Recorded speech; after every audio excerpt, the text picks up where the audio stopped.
Hello there! Before we dive into the episode, a quick apology. In the original audio for this episode, I made a mistake, calling Toyotomi Hideyoshi by the title Shogun, which, however, he never claimed. I've made sure to fix this now. I also want to confirm that, as the title says, we included a little teaser for Curihistory Season 3 at the end of the episode, so stay tuned until after the episode proper is done. In this REDUX episode, we look at an event that marked the beginning of Japanese isolationism, which would last until the 19th century. This is the execution of the Nagasaki Martyrs in 1597.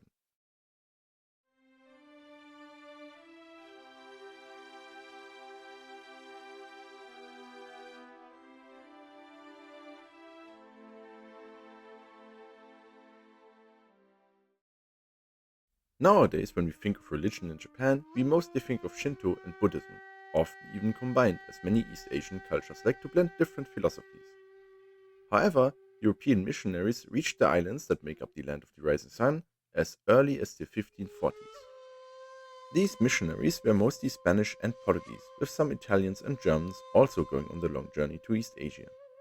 In China, such clergymen had already gained great influence, becoming officials at the Ming Emperor's court and having access to the Forbidden City. The Japanese, while technically also being ruled by an emperor, the Tenno, were still somewhat less centralized. Most power lay within the shogun, who at this point was of the Ashikaga clan. The shogun used to be a military advisor of the Tenno, but a few hundred years prior, they pushed the emperor into a merely ceremonial and religious role. By the time the Christian missionaries arrived, even the shogun had lost much of his influence. Instead, the various land-owning nobles, the daimyos, were caught in a never-ending struggle for supremacy, and some of them started to take interest in the European visitors. While their new religion was definitely interesting to some of them, most of the attention was drawn by their technology. The prime suspect in this category was the gunpowder weapons the Christian sailors carried. Weapons that could make a difference on the battlefield. The Europeans, of course, benefited by having a completely new market to sell their weapons on, while also gaining soft power through spreading their religion. After all, a Christian daimyo would likely fall in line with the Pope and a Christian king, over his heathen shogun and tenno. Christianity spread rapidly through Japan's southernmost island, Kyushu, with the city of Nagasaki being the early center of the religion. The faith became popular with simple folks that were at the bottom of Japan's strict social hierarchy. Some Japanese were so much into Christianity they even started joining orders, usually taking Western order names too. For example, James Kisai, who was born as Ishikawa Kisaemon. With this foothold established, the missionaries put their marks on Kyoto, hoping to repeat the success they found in China's capital. The gates to the imperial palace remained closed, however, and the Ashikawa had frankly other problems than meddling clerics.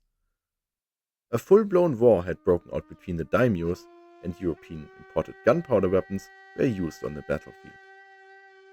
The Oda clan came out victorious. More on them in a future episode perhaps.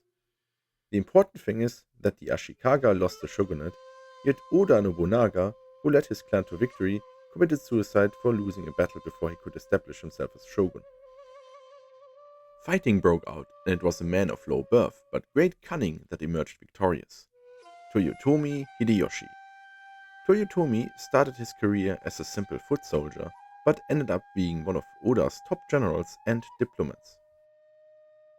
He certainly shared his former master's sense for strategy and valued the Christian allies for their guns, but he soon realized that the stronger Christianity grew in Japan, the weaker would his already fragile position as the new regent become.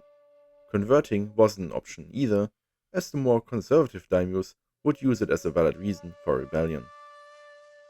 More troubling, Toyotomi could see in the Philippines how the Spanish treated their colonies, and he became wary of them and the Portuguese, trying to establish a foothold for colonization in Japan.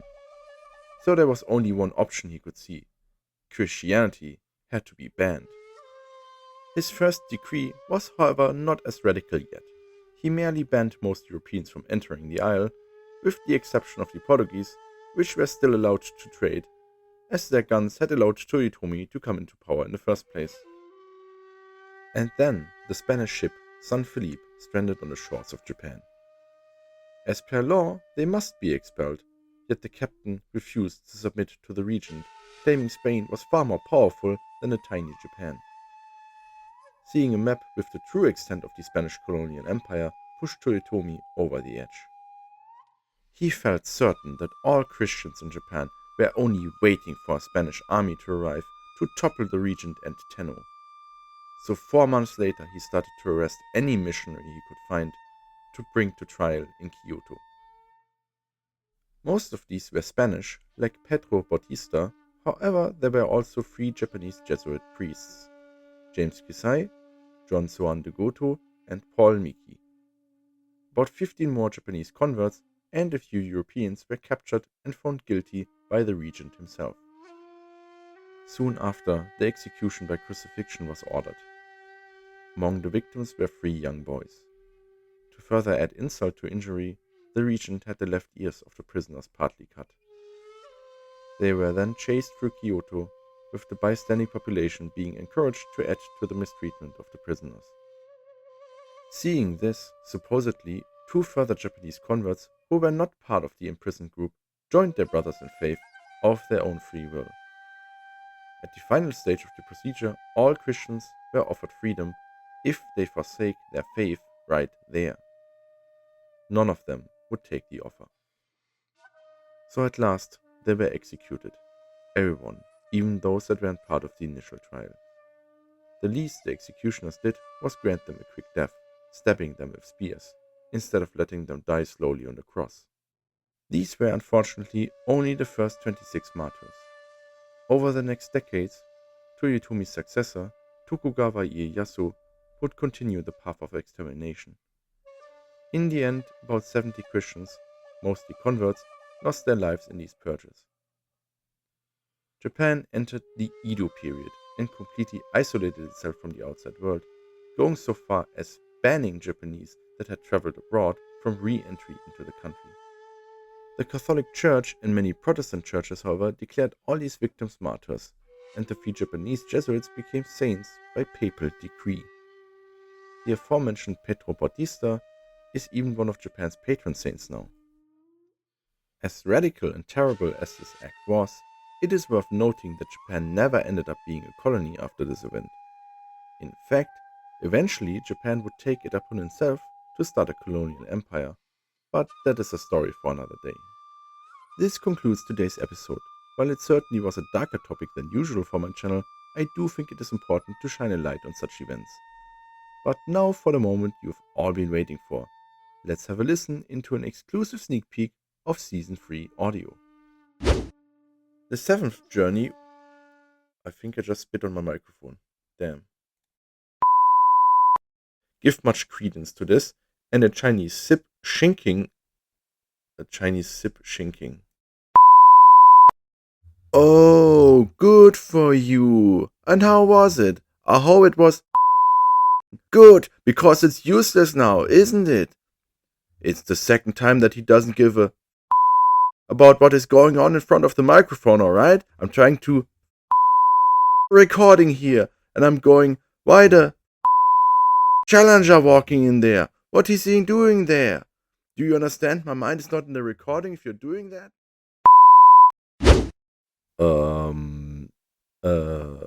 So that didn't go as planned. Those were just some bloopers. Now for the real teaser. Oh, oops. Sorry. It seems we're out of time.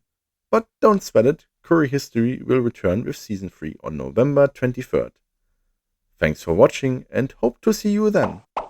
Bye.